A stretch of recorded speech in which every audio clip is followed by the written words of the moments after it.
theastrologyaddiction.com, and thank you so much for watching. Today's video, I'm going to talk about Libra rising, and please remember to like this video, comment your feedback, and if you'd like to book a reading with me, my link is in the description box. Now, Libra risings are ruled by Venus. Their first house is Libra, it's ruled by Venus, and so this shows that how they look will be usually very pleasing. A lot of times these people have an attractive way about them, and it might not even be generically like beautiful how society thinks people are beautiful, but it is more so just something about them is magnetic, attractive, and people just kind of like to be around them.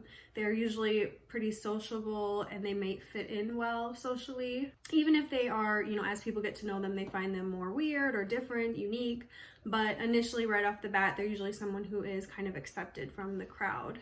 Their physical body can be pretty well balanced. They usually have a well structured, face, good symmetry in their face, in their body, and these people tend to sometimes I've seen that men with Libra risings can have a bit of a softer, more feminine side with how they look. Like they can look a little more like just feminine and beautiful.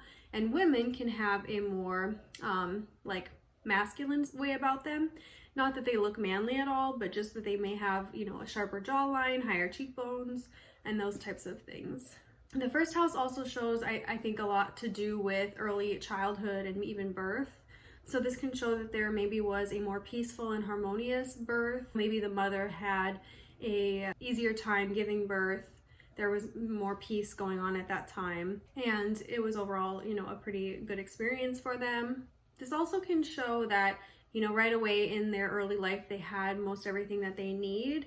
Not to say that they were wealthy or very rich, but as far as their physical needs were met early on as a child and as a baby, these things were met pretty simply. Now, going on to the second house is Scorpio for these people. And this can show that they maybe had a more intense parental figure in their life, someone who was very strict, very about rules and about learning about things, especially like learning how you earn things.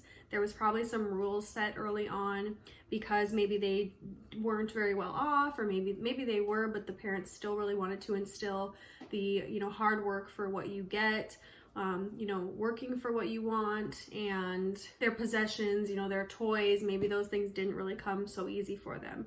They had to do a lot of like chores or work, or maybe they just were not very well off, so they couldn't afford those things. And so there was just some type of a struggle or a battle going on here, and maybe some trauma even.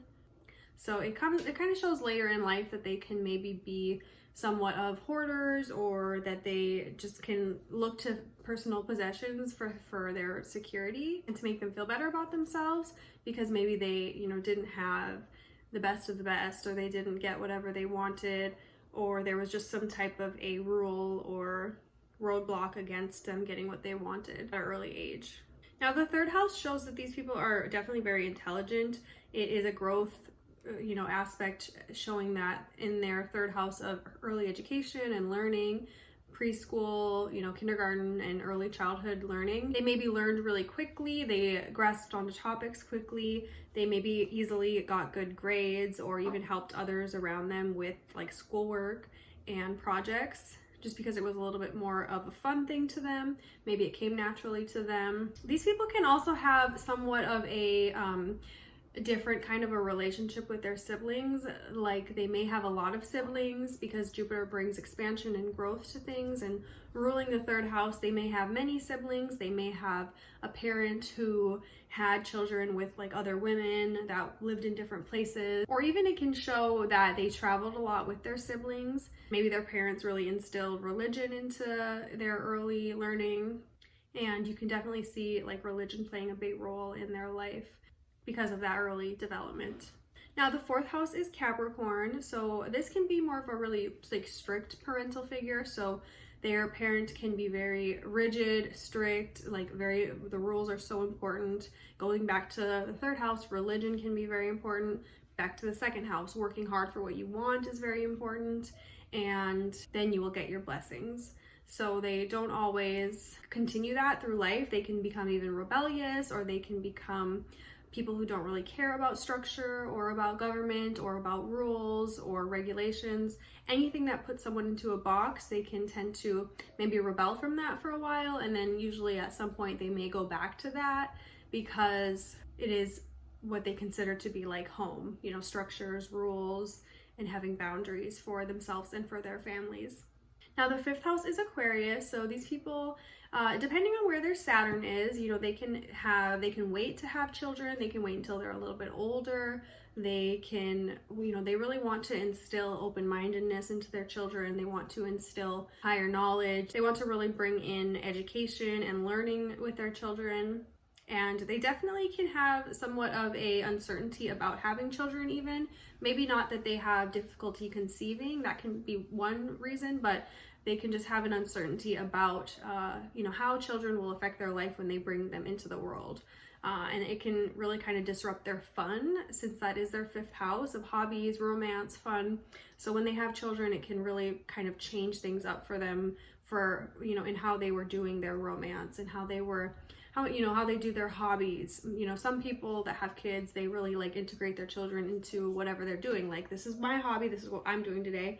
You know, you're my child, that's what we're doing. These people maybe have, you know, they want to kind of have that as well, but at some point it can be a little bit imposing on their fun and maybe even on their freedoms. Since Aquarius is such a free-spirited, you know, limitless type of a sign, they really like crave that freedom, and especially after they've had children. But they can also bring in a lot of fun and unique ways of doing things into, you know, children bearing and raising their children, which is definitely, you know, a good thing to do, because they looked to their 4th house where things were so rigid and structured and the rules were so specific. So going into the 5th house, they want to have more of a free-spirited, you know, type of a child, and give them that freedom that they wanted when they were a kid. Now the 6th house is Pisces for these people, and that can kind of show that maybe when they are not in a very specific routine and maybe they're not focused on work or focused on something that, you know, a goal that they're achieving, that they can kind of get a little bit lazy. These people may like to sleep in, you know, later than the average person. I've seen that often. They also can get a little bit bored with like the day-to-day monotonous routine. They want to be challenged. They want to be able to bring their creativity and their own viewpoint and even their spirituality into what they do. So whether that's work or just their daily hobbies, they want to bring in some aspect of their spirituality to that at times. These people can also kind of have difficult boundaries with people that they work with on a daily basis. Maybe they have to learn how to set boundaries with people that they work with, or they can even kind of become addicted to work, so they need to be careful with that. Now the 7th house is Aries, so you can definitely see these people getting into relationships and marriages with people who are more of an Aries quality, or even have Mars prominent, like a Scorpio, because they really crave that kind of drama and that passion and that intensity that an Aries has. And they usually need someone who is exciting, passionate, and they even kind of like someone who is a little bit impulsive, because they're not always the most impulsive. They really value peace and harmony and, you know, carefully doing things, carefully making sure they're doing things the right way. So they can definitely get caught up into like romances of that nature. And they can even sometimes have impulsive, you know, love natures. Maybe they will fall in lust easily with someone and then just as quickly kind of dismiss them and break it off. So they definitely want to be more careful with marriage, just because having, you know, a malefic ruling the 7th house can bring in, just depending on where that Mars is placed, it can bring in challenges, drama, fights. It can bring in, you know, people trying to deceive you if you do get married with them or sign contracts with these people. So just wanting to take, you know, the extra step of caution before diving in with someone. Now these people's 8th house is Taurus, and I put sex in the 8th and the 5th house, just depending. The 8th house is what happens after marriage. It is shared resources. It has to do with taxes, death, all of those things. So it's kind of a darker place. And these people usually have a pretty positive outlook on life. You know, they may not let themselves get bogged down or too upset about things that have to do with money, because usually at the end of the day, since Venus is ruling this house, they will have a positive relationship with money. Maybe they have an inheritance that they expect to get, or they just work really hard for what they do, and you know, the money that they get.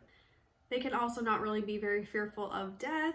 They see it as just, you know, a natural process of life.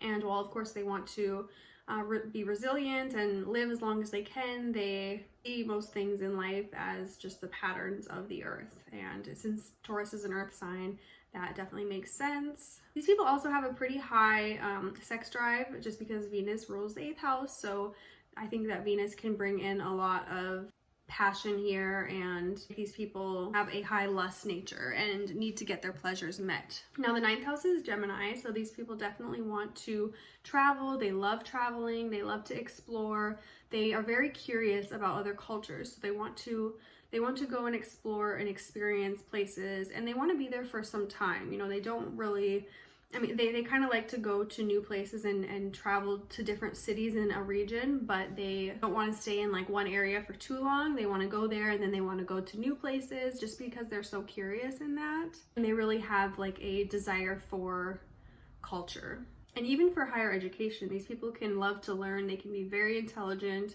very smart. Anything that they take on that they want to study in a higher education setting, they can do really well at. And, you know, usually other people around them definitely know that they are very book smart. Now, these people's 10th house is Cancer. I've seen this play out a few different ways. I think it really just depends where their moon is placed. But a lot of times they definitely want to make their mother proud with their career. They want to make their family proud, their father. They want to make, you know, whoever was nurturing them proud with what they do. They also want to help people. There's a high level of people that work in healthcare, nurses, doctors, you know, administration in hospitals that have a Cancer midheaven, because they want to give back to people and help people who are in need. These people can also work in social work, hospice care, or just even in people's homes. You know, Cancer is sort of a place that is very like sensitive for people. So someone that might go into someone's home and do a specific type of work for them, like whether it's like yard work or in their house doing some cleaning or something, you know, childcare, any of those types of things is definitely something that the Cancer midheaven could be doing. Now, depending on where their moon is, you want to see what the motivation for, you know, the type of work is. If it's in the 8th house, that may be for money and power and those types of things. If it's in a different house, you know, you'll look and interpret it as such. Now, the 11th house for them is Leo, so they really like to be around friends. You know, these people have a few great friends that they love and they really enjoy being with. They love a good laugh. They love to go with their friends to different places. And now the 11th house is Leo. So Leo in the 11th house is our hopes and dreams, our friends, our wishes, our, you know, our groups and organizations that we might be a part of. So having Leo here, these people have a very creative and vivid sense of like dream world and what they want to achieve. They are definitely very ambitious with their goals and what they want to go after. You want to look to where their sun is to see in what way they go about doing that. If they have a Capricorn sun or a Pisces sun, it will flavor this differently. And that even goes into their friendships. You know, if someone, you want to look to their sun to see how they interact with friends. If their sun sign is in Aries, they may, you know, have just a few friends that are really close to them, maybe that they tell everything to and that they can fight with, and just whatever it may be. Now, they do really need that laughter and that good, you know, friendships and those good connections with people to feel really happy. Sometimes a lot of these people will not find like meaningful friendships or relationships until later in life, because that Libra ascendant has maybe drawn them in the wrong direction or the wrong groups of people. So they usually go through life trying to find these more real connections with people. And sometimes they can even just want to be around certain people because they're fun to be around. You know, they may have their friends who they go out with and have, you know, great time doing that with, or go to a show with, out to eat with, but they definitely crave like real, raw connections with people. And they definitely value loyalty and friendship as well. Leo is a fixed sign, so they want their friends to be loyal to them. These are the types of men and women who they'll have, you know, friends from childhood or however long ago that they are loyal to, and that they expect 100% loyalty, ride or die, you know, come with me to the ends of the earth type of, type of situation. Now, Virgo in the 12th house, so this will be ruled by Mercury, so you want to see where their Mercury is, but these people can have some critical types of mental health things that they may deal with. You know, they may be critical of themselves or critical of other people. They may need people to kind of help calm them down. They can have a level of anxiety that they don't know like where it comes from. It's sort of an unconscious thing that they deal with, and something that they certainly have to work through. They can get very like amped up and excited and angry for reasons that they're not sure why. Like, why is this making me feel that way? So something they really do need to work through in their life is, you know, understanding their feelings and their emotions and their reactions to things. And even just self-care. I think they really are people who need to take really like high levels of self-care, alone time. They need their alone time, and they definitely need this like mostly just for their mental health, because if they're around people too often or working or doing social things for too long, it gets to them. So they have to go back and, you know, reevaluate, like, am I taking care of my mental health? Am I emotionally okay? Am I physically doing all right? Or do I need to start eating better, start working out? Do I need to start talking to someone to get some of these issues that I'm dealing with kind of out in the open?